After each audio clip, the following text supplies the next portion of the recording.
No episódio anterior, conversamos com os professores Dr. Pablo Simpson Kilzer Amorim e a professora doutora Maria Cláudia Rodrigues Alves, ambos professores do curso de Letras da Unesp de São José do Rio Preto, para baterem um papo conosco sobre o centenário da Semana de Arte Moderna de 1922 e seu legado na cultura brasileira. Neste episódio, a conversa continua. Desta vez, vamos conversar sobre o que podemos definir o que é arte, o polêmico episódio do Monteiro Lobato na Semana de Arte Moderna, as vanguardas artísticas da época e a expectativa dos professores quanto à Semana de Letras desse ano.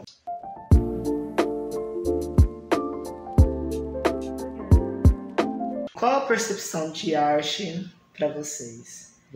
Vamos continuar com as perguntas complexas aqui.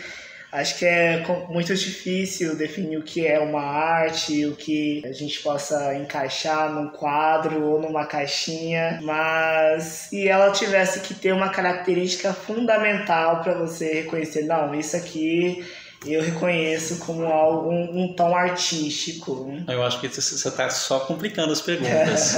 Eu também, vou deixar essa para o Pablo responder. Você está só complicando as perguntas, assim. Mas eu, assim, tentando voltar lá para a Semana de Arte Moderna, eu acho que o que tem interessante ali, né, é uma certa percepção de que o que vinha sendo considerado arte antes não podia permanecer da mesma forma, assim. É claro que, bom, sempre há escolhas do passado, autores antigos, etc., que os modernistas cultuaram e se mantiveram cultuando, etc. Assim, eu acho que esses movimentos de ruptura, né, com o passado não significa com todo o passado, né? Eu acho que tem rearranjos que se fazem, né? Mas eu acho que uma coisa que tá em jogo ali na Semana de Arte Moderna é isso, né? Assim, uma nova percepção do que possa ser a arte para aquele momento. Que tipo de arte podemos propor para responder, né, aos nossos anseios, ao nosso momento presente, etc. E que tenham perspectivas que sejam as nossas, que podem ser políticas ou éticas, etc. Eu acho que ali tem um momento que isso, de fato, trinca. Você passa a fazer uma espécie de movimento para tentar propor outra coisa no lugar. Então, assim, estou tentando fugir da sua pergunta, assim. E aí eu vou tentar responder, assim. Eu acho que a questão do valor, né, do valor da arte é uma questão que fica muito complicada de ser, sobre a qual a universidade vem pensando cada vez menos, né, com uma enorme dificuldade, né, de propor uma arte que exclua. Porque no momento que você estabelece o valor, né, você imediatamente, né, exclui, né, todos os demais, dizendo, olha, isso daqui não é arte, isso daqui não faz parte da arte. E eu acho que esse é um movimento extremamente complicado de fazer, assim. Requer uma espécie de discurso crítico, de uma mobilização muito complexa, né, para você conseguir separar, olha, isso daqui é propriamente artístico, isso daqui não é. Então, assim, essa talvez seja uma espécie de resposta um pouco mais longa, mas com um paradoxo, que é, bom, no momento em que a gente ouve uma peça artística boa e uma ruim, a gente sabe exatamente qual é a melhor. Então, eu acho que isso é interessante, assim, no momento que a gente lê um grande poema do Mário de Andrade e lê um poema talvez menor, menos importante do Mário de Andrade, a gente sabe que, assim, é perceptível, a gente sente, né, que um poema é mais interessante, que ele nos diz mais coisa do que outro. Mas, ao mesmo tempo, estabelecer a partir, muitas vezes, de arranjos que são particulares, etc., a cada momento, tentar estabelecer a partir disso uma espécie de regra geral do que possa ser artístico e do que possa não ser, eu acho que é bem, bem complicado, assim, bem complicado.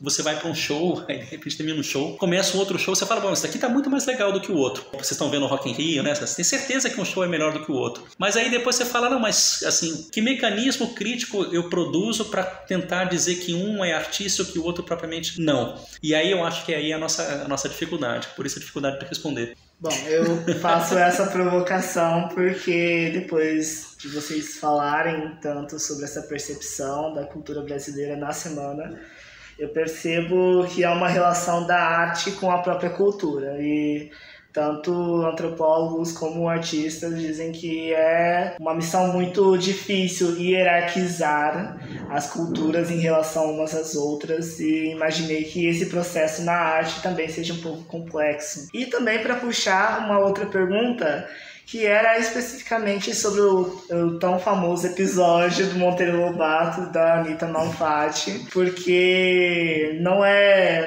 raro os episódios em que artistas que se tornaram canônicos na história da arte, na sua época não foram tão valorizados assim. Então eu pergunto, por que é tão difícil saber o que vai ser revolucionário daquela época e o que é que ficou apenas no plano da mediocridade, com a acepção da palavra, né? Mediocridade significa ficar no plano do mediano, do nada especial. Bom, agora eu peguei uma pergunta mais difícil que a anterior, né? para o Pablo, mas eu vou tentar. Então, você usou a palavra canônico, a gente já tinha falado do academicismo, você está citando o episódio do Paranoia ou Mistificação, do Monteiro Lobato, né?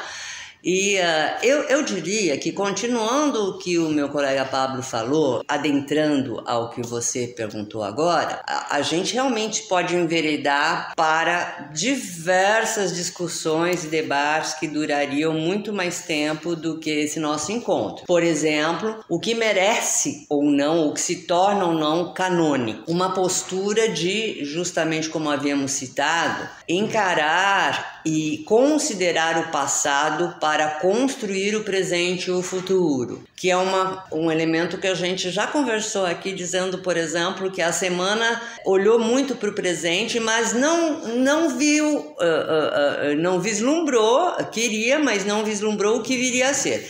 Eu diria que o que veio a ser da semana, inspirada pelas vanguardas europeias, que eu vou te citar, por exemplo, uma ruptura interessante numa das exposições surrealistas, do catálogo. E a gente vai sempre em museu e tá escrito do lado da obra, por favor não toque, né, na obra. E o catálogo da exposição surrealista era um seio e escrito, por favor toque. Uma das obras desse período foi um vaso sanitário, uma latrina, em que o autor dizia, isto é arte.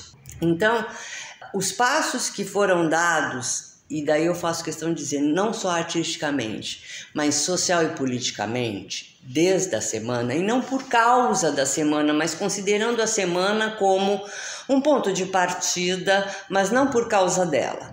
Mas os passos que foram dados, as conquistas, que hoje são encaradas como enormes, mas são pequenos passinhos com relação a tudo que é preconceito de raça, cor, gênero, etc. Existe uma abertura muito grande às expressões artísticas que chegam até nós e que existe essa abertura no presente. Então, nós vamos ter uma série de atividades que vão ser incluídas, sim, nessa busca de democracia artística e mundializada, de diálogo, eu diria. Mais de diálogo, mais de coletivo do que do individual. Eu acho que, assim, grosso modo, para poder responder a sua pergunta e contentá-lo parcialmente, né, e voltando à paranoia ou mistificação, é claramente ali um posicionamento do academicismo, dos costumes, do que já se estava habituado. Não é por isso que nós vamos deixar de ler Monteiro Lobato e admirar ou não a obra dele, mas e também fazer a diferença entre gosto e arte, gosto e estética. Agora, continua sendo um grande mistério, né? Como se tornar canônico. Há vários artistas também que de repente são resgatados e que eram muito conhecidos em sua época e são resgatados num certo momento histórico, político, para serem apreciados ou criticados. E nesse sentido, eu acho que essa é apenas uma das observações ou duas que nós podemos fazer com relação à sua pergunta, porque ela realmente nos convida a enveredarmos por diversos caminhos.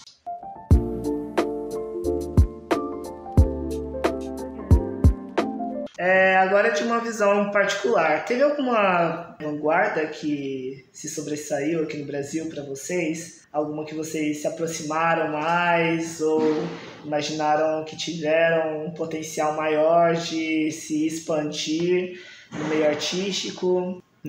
Eu não saberia, talvez, responder isso de forma geral, assim, pensar uma vanguarda inteira como uma espécie de conjunto, até porque muitos desses, sobretudo na poesia, né, muitos desses poetas, eles vão se apropriando de formas de vanguarda e se colocando frente a elas, né, de diferentes maneiras um pouco ao longo do tempo, assim. E isso muda, inclusive, com relação ao que a Maria Cláudia falou a respeito das influências. Às vezes um autor que é influente durante um certo momento, 4 anos depois, a gente vê isso na correspondência dos escritores, 4 anos depois ele vai lá, ele passa a ser rechaçado.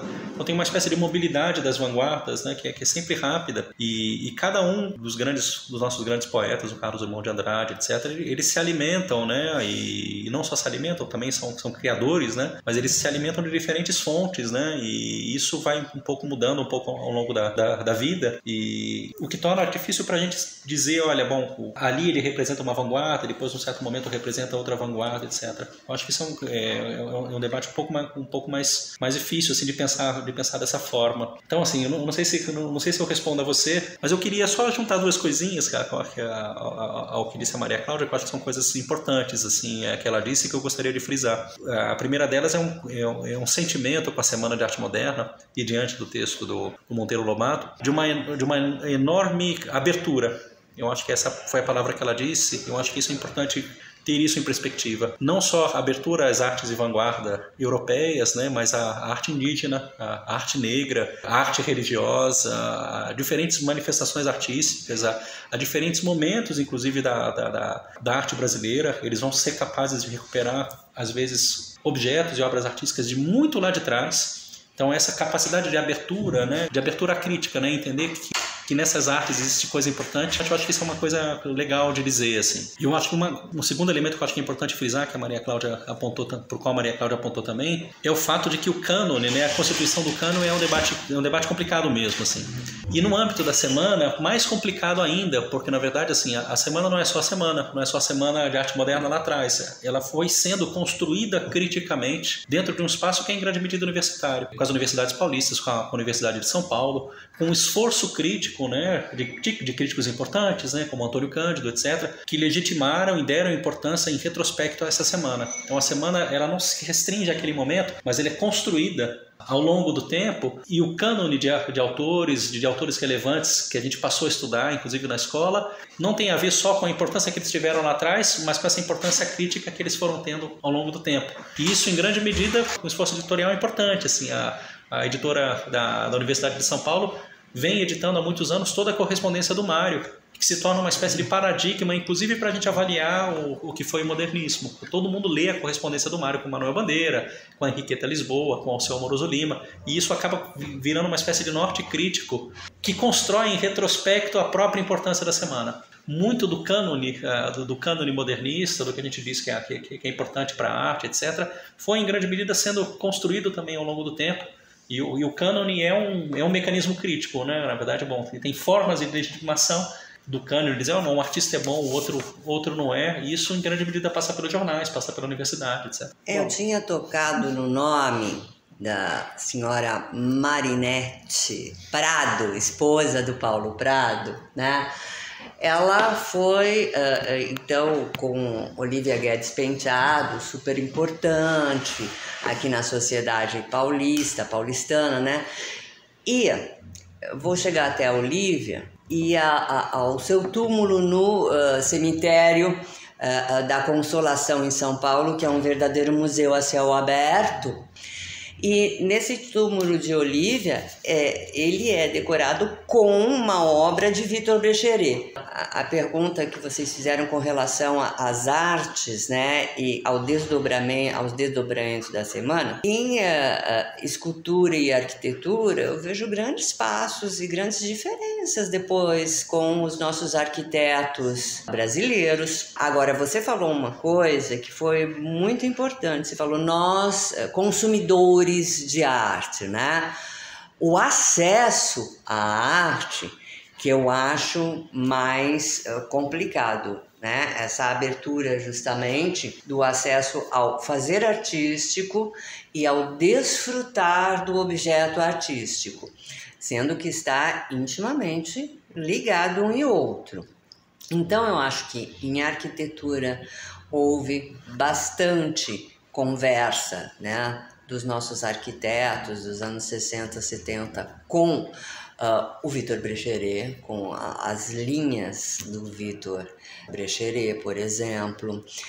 Eu acho que o acesso não é tão grande aos pintores, mas em pintura, quem pode apreciar vai ver uma grande diferença entre os neoclássicos mesmo e os pintores da fase modernista. Em música, esse resgate, né, do moderno, do modernismo, do revolucionário, da revolta no tropicalismo, e daí está tudo muito ligado, né? As lutas, as buscas e a política, o social. Então, Mário de Andrade, que como você disse foi muito estudado, e aqui talvez eu queria fazer uma homenagem, homenagear a Tele Ancona, que foi assim uma das pesquisadoras da obra do Mário, da marginália do Mário de Andrade. Eu próprio, em meus estudos, utilizei a marginália de Mário de Andrade em Álvares de Azevedo. Então, e essa importância da academia, mas da academia se abrir também para a inclusão e dialogar com esse lado mais popular de abertura. Então, na literatura isso é flagrante. E além da literatura, eu diria que na escultura, na pintura, na música, os desdobramentos dessa construção, porque Mário de Andrade sempre disse que era uma destruição a Semana de Arte Moderna, né? E por eles serem muito ligados também aos serviços estatais, né? Carlos Drummond, Mário, funcionários públicos, né? Há quem diga que eles foram vítimas da Semana também, porque vários projetos que ultrapassavam o que era de bom senso na época não puderam ser realizados. Mas a academia contribui, e a academia sem preconceitos e com aberturas também, com interação, acho que é importantíssimo.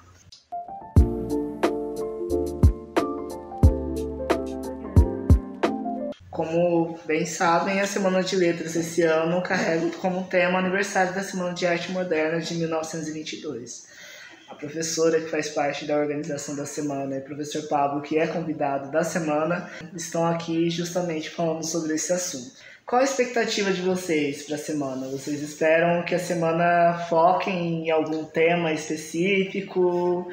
Ou vocês imaginam que ela conseguirá abordar uma pluralidade de temas? Como integrante da comissão de organização, e brincando com vocês aqui, que eu fiz um pouco o advogado do diabo, né?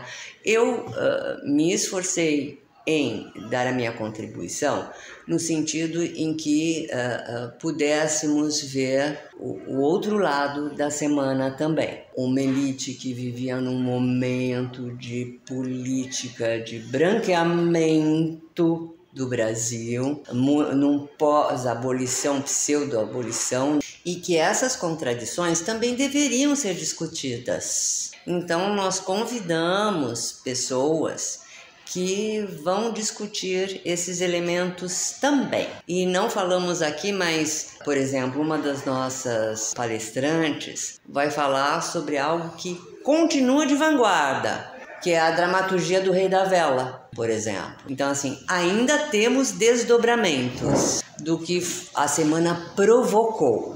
E eu espero que essa semana seja um momento de provocação. A conversa, de provocação à criação, a discussão justamente do que vem a ser arte, criação. Temos vários poetas aqui do nosso convívio que vão participar.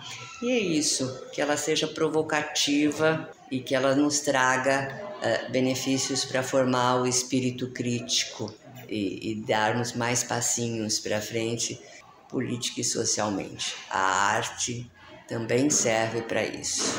Eu vou tentar responder de outro lugar, tá bom? Assim, não como organizador da semana, e fico feliz que ela aconteça, a Maria Cláudia está à frente dela. Não, eu acho só aqui no nosso panorama político, que se tornou tão conservador, e inclusive com visadas a respeito da cultura absolutamente conservadoras, na verdade eu não diria nem propriamente conservadoras, eu acho que tem uma espécie de desprezo, de menosprezo pela cultura como um todo. É interessante pensar que isso coincida, né, com o centenário da Semana de Arte Moderna, que é um momento importante assim, que dispara, né, uma série de um certo desejo de cultura e depois, posteriormente, um certo desejo de cultura nacional. Ou seja, pensar a nossa sociedade, né, a ideia de que você pensa o que é o nacional e que você pensa o que é propriamente a nossa sociedade, não a partir de uma chave que possa ser, essas do governo agora, mas você pensa isso a partir da ideia de cultura. A ideia de você atrelar a nacionalidade, um desejo de nacionalidade, não propriamente na semana, mas depois, posteriormente, a um certo desejo de cultura. E isso, de algum modo, produz para mim uma espécie de paradoxo, né, muito interessante, né, que nós estejamos celebrando a Semana de Arte Moderna, que é uma espécie de ápice de uma certa reflexão da cultura, e não só da cultura, mas diferentes culturas de forma plural, etc., com todo esse sentido de abertura, no momento, na verdade, em que a gente não tem um Ministério da Cultura, não tem nenhuma ação cultural propriamente, e diante do governo fascista, né, para o qual a cultura ela tem que ser relegada, né, ao seu menor lugar possível, né? Eu acho que isso é um paradoxo interessante e que torna, um pouco sem querer, mas torna a semana revolucionária, né? Em certa medida. Eu acho que é interessante, assim, na nossa fala aqui, ao longo dessa hora, né? A gente veio ponderando e modalizando bastante, né? A importância da semana, etc., mostrando como é que ela pode ter sido construída posteriormente pelo cânone, etc., por uma série de coisas, mas olhando em retrospecto, né, numa sociedade conservadora que é a nossa e que de algum modo talvez já fosse lá atrás, se não pior, é interessante pensar que se possa pensar a cultura como uma espécie de elemento não só integrador, mas uma espécie de elemento de revolta, né, contestatário da própria ordem social. E eu acho que isso é interessante que está lá atrás. Né? Sobretudo, acho que não perder a esperança que na busca constante de uma identidade brasileira e do que querendo, né, que o mundo, que o país seja algo melhor, que era o que Mário de Andrade queria, a gente crie arte e não queime a arte.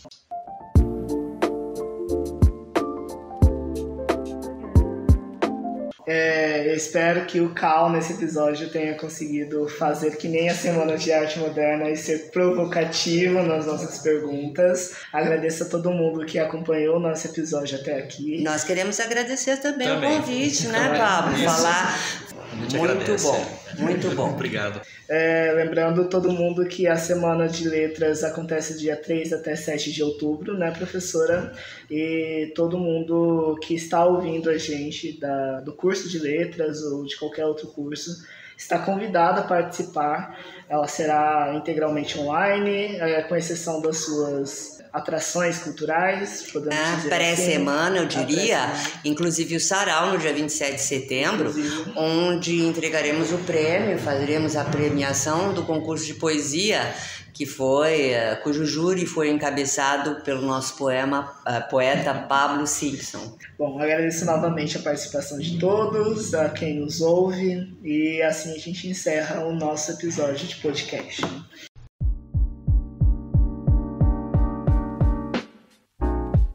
O podcast Falando Letras é uma idealização do Centro Acadêmico de Letras, Primavera das Letras, da Unesp de São José do Rio Preto, SP. Esse episódio foi apresentado por Alencar Silva, gravado e editado por Leonardo Williams.